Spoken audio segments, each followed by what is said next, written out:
Okay, today we are looking at the Nokia X3, which was given to us by Nashua Mobile. Now, when I opened up the box, out popped this very thin phone, very light, and I thought to myself, what the hell, this is something totally different from Nokia. The phone is very simple to use for kids. I also think it would be a great phone for people who's working on construction. You've got your smartphone, but you don't want to take it out to a building site and get it full of dust and scratches. This is a phone that will make the phone calls for you. You can connect to the internet, you can take photos, and you won't feel too sorry for it when it gets all busted up. Wonderful phone. The Nokia X3 is very easy to set up. You sit with the S40 Symbian software, and the whole navigation is set up very similar to previous Nokia models that we've seen. You've got your shortcut bars that you can basically customize according to your needs. What Nokia have done on this phone is they've given us convenience keys. You've got your messaging key, which opens up your SMS capabilities, MMS sending capabilities, or you can set up your email account and just start composing an email account. If you want to listen to music, you've got your media key to open up your media player. You've got dedicated keys on the side for audio volume and a lock key. So not really a lot of buttons to make you sit and wonder, what should I do with this phone? It's take it out of the box and start using it. What baffled me about this phone when I took it out of the box is I was looking for the navigation keys, and only after a while I realized that Nokia's gone and made it a touchscreen. So what is cool about this is now you can type, and you want to navigate, you just go and you press at the top. So it's not a lot of thumb action or hand pressed action, it's just go up, touch, which I really like about that. I'm a bit disappointed on the multimedia functionalities. We are sitting here with a 5 megapixel camera. Once again, no LED flashlight. So during the day you can take very clear photos, but when you get to photos that you want to take at night, I'm a bit disappointed in the quality there. The camera, you can take videos with a camera. It shoots at about 15 frames per second, which is once again great during the day.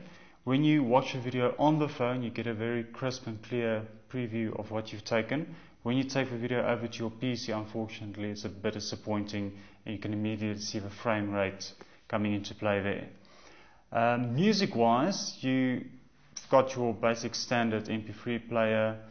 The phone doesn't have a lot of onboard storage space, so you're going to have to expand that with a micro SD card. I would have liked to see more onboard storage, and yeah, that was a bit of a letdown. But sound-wise, I'm actually very happy with the sound. You've got at the top, you've got your normal Nokia connection, and you've got your 3.5mm jack. So you can take any headphone set, plug it in there, and use this as kind of an iPod replacement device. It's actually a very cool system. Very simple. There's no complicated system. You've got your menus laid out for you. You can go and view your photos.